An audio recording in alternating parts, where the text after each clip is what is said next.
Saya khusus kalimat curhatlah dengan Tuhanmu itu dari di YouTube. Itu kalau antum dengar sekitar mungkin 10-12 menit. Saya banyak titik beratkan masalah itu. Jadi banyak bagaimana perasaan kita ikhwah dan akhwat sekalian pada saat kita sedang punya masalah.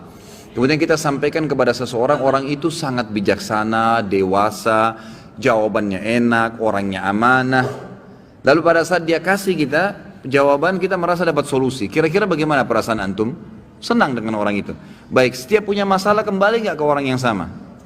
Kembali. Nah, orang mukmin tahu bahwasanya sebaik-baik tempat untuk curhat itu bukan manusia, Allah Azza wa Jalla. Para ulama salaf kita itu selalu kembali kepada Allah Subhanahu wa taala. Apa saja. Pernah saya sebutkan riwayat Bukhari menjelaskan bahwasanya para sahabat itu kalau sendal mereka putus, mereka mengangkat tangan ke langit mengatakan, "Ya Allah, sendal saya putus gantikanlah."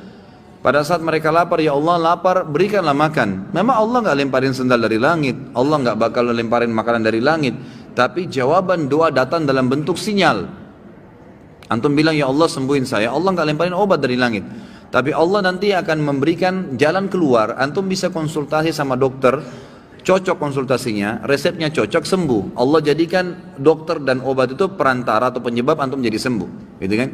Ada orang yang antum ngobrol tiba-tiba diberikan solusi jalan keluar oleh Allah Subhanahu wa taala, maka kita dengan sendirinya bisa menghilangkan rasa lapar kita karena diajak makan oleh dia. Dan begitu banyak jalan keluar dari Allah Subhanahu wa taala. Cuma memang yang harus diketahui ada beberapa syarat doa. Yang pertama ikhlas. Ya, ini wajib ikhlas dalam semua ibadah. Kalau orang tidak ikhlas hanya karena mau dipuji oleh orang, hanya karena rutinitas, sebuah kebetulan, itu kan saja teman-temannya berdoa dia juga ikut berdoa, maka beda dengan orang yang mengkhususkan doa ikhlas kepada Allah Subhanahu wa taala. Yang kedua, dia harus berdoa dengan Allah Subhanahu wa taala, ya, tidak meminta sesuatu yang haram. Sebagaimana sabda Nabi SAW, doa yang diikuti dengan sesuatu atau permintaan yang haram tidak akan dijawab oleh Allah. Yang ketiga, berdoa dengan Allah sementara dia yakin. Kata Nabi SAW dalam hadis Bukhari, berdoalah kalian dengan Tuhan kalian muqinuna bil ijabah. Harus yakin Allah akan berikan ijabah. Ya, karena Allah tidak akan menerima doa, innallaha la yaqbalu doa min qalbin ghafil. Allah tidak akan terima doa dari hati yang lalai. Jadi harus diikuti dengan keyakinan. Yang keempat, menjauhi sumber-sumber haram, baik itu makanan, minuman, pakaian, sebagaimana hadis yang sudah masyhur. Nabi SAW bersabda, seseorang rambutnya kotor, bajunya kotor, berantakan, gak punya alas kaki, berdoa ya Allah kasih, bagaimana Allah kasih makanan, minuman, pakaiannya haram, gitu kan? Kemudian yang kelima, tidak istijal dalam ijabah, tidak buru-buru. Kata Nabi SAW, yustajabu li ahadikum malam ya'jal. Pasti Allah kasih jawaban doa seseorang antara kalian selama dia tidak tergesa-gesa. Kata para sahabat, wa kaifa ya'jal ya Rasulullah, bagaimana cirinya orang yang tergesa-gesa? Kata Nabi SAW, yaqulu da'autu walam yustajabu li fatarakat doa. Dia bilang, saya sudah berdoa tapi Allah belum kasih, lalu dia tinggalkan doa. Sementara doa itu punya batas, sesuai dengan kadar bobot doanya. Misal, antum hanya sekedar lagi jalan, keluar dari rumah menuju ke satu tempat, antum mengatakan, ya Allah mudahkanlah. Doa yang ringan, memang kebetulan antum lagi jalan ke situ, Allah mudahkan, selesai diijabah langsung pada saat itu kan. Ada doa yang bobotnya lebih berat. Istrinya misalnya dia baru nikah, dia belum tahu dia mandul atau istrinya mandul, lalu dia berdoa ya Allah berikan saya anak. Mungkin dalam kondisi istrinya mandul atau dia mandul, Allah Subhanahu wa taala meletakkan orang ini kalau mau dikasih anak berdoa setahun misalnya, sebulan misalnya. Ada orang baru 2 minggu berdoa berhenti, maka dia dapat pahala tapi nggak dapat targetnya. Padahal kalau dia sabar dia doakan tidak ada masalah. Nanti akan kita lebih banyak bahas itu di aulia. Di sini ada nanti bahasan khusus untuk wali-wali Allah dan wali-wali syaitan. Akan banyak contoh-contoh di mana para orang-orang soleh dulu berdoa kepada Allah SWT dan diijabah oleh Allah, gitu kan? Tadi Nabi Zakaria berdoa 70 tahun baru Allah kasih. Bobot doanya memang berat. Dia minta agar istrinya mandul punya anak, dan itu secara fitrah manusia sudah Allah ciptakan nggak bisa. Tapi Allah SWT juga tetap berikan asal dia sabarin. Dia tunggu sampai tanggal atau saat dia akan diijabah oleh Allah Subhanahu wa taala. Kalau bahasa saya pribadi ya dalam ceramah, sebenarnya orang berdoa itu seperti volume tape recorder biasa kalau kita, atau tape yang besar, tape deck yang biasa kita lagi mau besarin tuh kayak ada lampunya dari kecil sampai ke besar. Nah, kalau kita sabarin terus sampai dia batas maksimal akan besar sekali itu gongnya, gitu kan? Akan besar sekali suaranya seperti itu. Ya, saya pernah ceritakan ada anak muda di Yaman, ya, yang menikah sementara dia buta. Masih ingat ya? Masih ingat gak nih? Hah? Kok kayak bengong? Anak muda di Yaman yang buta matanya hafal Quran menikah gara-gara doanya. Masih ingat gak? Atau belum saya ceritain? Wow, semangat ya kalau soal nikah. Ada satu anak muda di Yaman, kisah nyata terjadi. Dia hafal Quran dan waktu itu umurnya mencapai 23 tahun. Dan ini kisah sempat menghebohkan Timur Tengah. Ini tentang masalah dahsyatnya doa. Pada saat itu ikhwas sekalian dan akhwat, dia bilang sama orang tuanya, sama ayahnya, ayah, saya kayaknya merasa ingin menikah. Ayahnya ini setiap kali dia minta nikah pasti dibatalkan. Kata ayahnya, siapa yang mau menikah dengan kamu nak? Kamu buta, kamu gak bisa melihat, kamu sendiri harus diurus oleh orang lain. Belum tentu ada perempuan yang mau sama kamu. Nantilah gitu. Selalu begitu. Dia bilang lagi, sama lagi dipatahkan sama orang tuanya. Sampai akhirnya satu waktu dia putus asa, dia bilang, ya Allah, dia berdoa, ya Allah, tunjukkanlah kepada ayahku kalau aku ini layak menikah.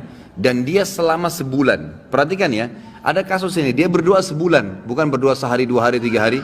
Dia berdoa sebulan, yang dia minta sama Allah apa? Ya Allah, kasih saya seorang istri yang cantik, kaya, pintar. Semua dia minta nih, tiga-tiganya, gitu kan. Pokoknya cantik, kaya, pintar, gitu kan.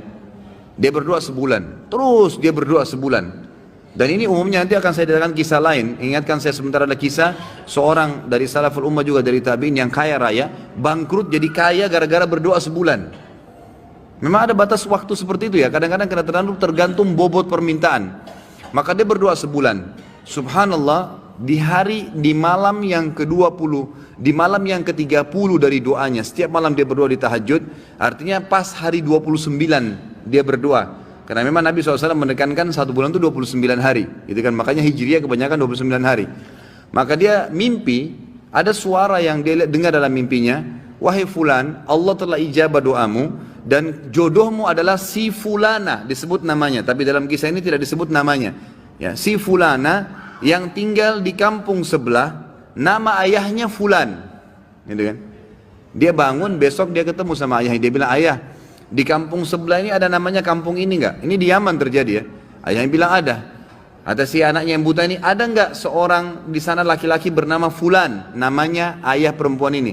Ayahnya bilang ada, dan itu tokoh masyarakat di sana. Baik, ada enggak anaknya perempuan bernama fulana? Kata ayahnya ada. Kata si buta ini, lamarin buat saya. Kata ayahnya, ini kau sudah gila. Sedangkan minta orang yang biasa saja belum tentu diterima, apalagi minta anak pejabat kaya, dan itu terkenal cantik, terkenal kisahnya banyak nolak laki-laki. Orang antri di rumahnya ngelamar. Ya biasa orang punya kelebihan biasa begitu kan. Baik, intinya adalah dia bilang, ayah tapi saya mimpi. Dia ceritain mimpinya. Waktu dia ceritain mimpinya, ayahnya juga tersentuh.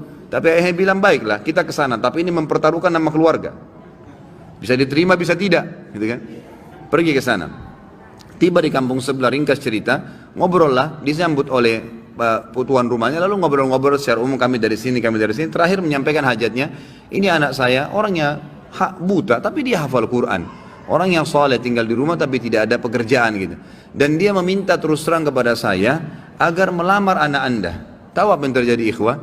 Ayahnya perempuan, tanpa nanya banyak kepada anak laki-laki, mengatakan saya terima lamarannya. Ditanya sama ayahnya si laki-laki ini, sama si laki-laki juga, ayahnya terutama yang tanya, kok kenapa anda langsung menerima, belum tanya anak saya, belum tanya kegiatan sehari-harinya apa? Kata ayahnya ini, yang calon mertuanya, saya tadi malam mimpi mendengarkan suara bahwasanya besok akan datang seseorang bernama fulan dari kampung sebelah, buta matanya, hafal Quran, terima lamarannya. Mimpi nih, kan itu. Tapi sebulan berdoa, antum baru 2 minggu sudah kempes, makanya nggak dapat, gitu kan. Kemudian kata ayahnya, saya terima lamarannya, tapi saya belum bicara sama anak perempuan saya. Ini luar biasa kisahnya. Dia bilang, saya tanya dulu anak perempuan saya, kalau dia terima alhamdulillah, kalau enggak berarti tidak. Saya mohon maaf. Dia masuk ke dalam bicara sama anaknya. Ini cerita ayah perempuan bicara sama anak perempuannya. Dia bilang, nah ada orang dari kampung sebelah, orang baik, dipuji-puji dulu. Hafal Quran tapi buta matanya, ingin melamar kamu nak, namanya si fulan. Kaget si ayahnya perempuan, satu perempuan bilang, saya terima lamarannya ayah. Selama ini nolak terus ini. Orang datang bolak-balik yang sudah gagah, yang sudah kaya, yang pintar ditolak semua. Anak perempuan tidak mau. Langsung kata ayahnya, kok bisa? Kau belum lihat dia nak? Dia buta. Dia bilang, enggak ayah, tadi malam saya mimpi bahwasanya besok akan datang jodohmu laki-laki bernama Fulan dari kampung sebelah, matanya buta, tapi hafal Quran, terima lamarnya, dia akan membahagiakan kamu. Caranya Allah subhanahu wa ta'ala. Kisah yang lain seorang salaful ummah dari tabi'in yang masyhur, tapi ini mohon maaf saya tidak terlintas namanya sekarang. Yang jelas beliau kaya raya, seorang ulama, alim besar, gitu kan, dan kaya raya. Tiba-tiba Allah coba bangkrut.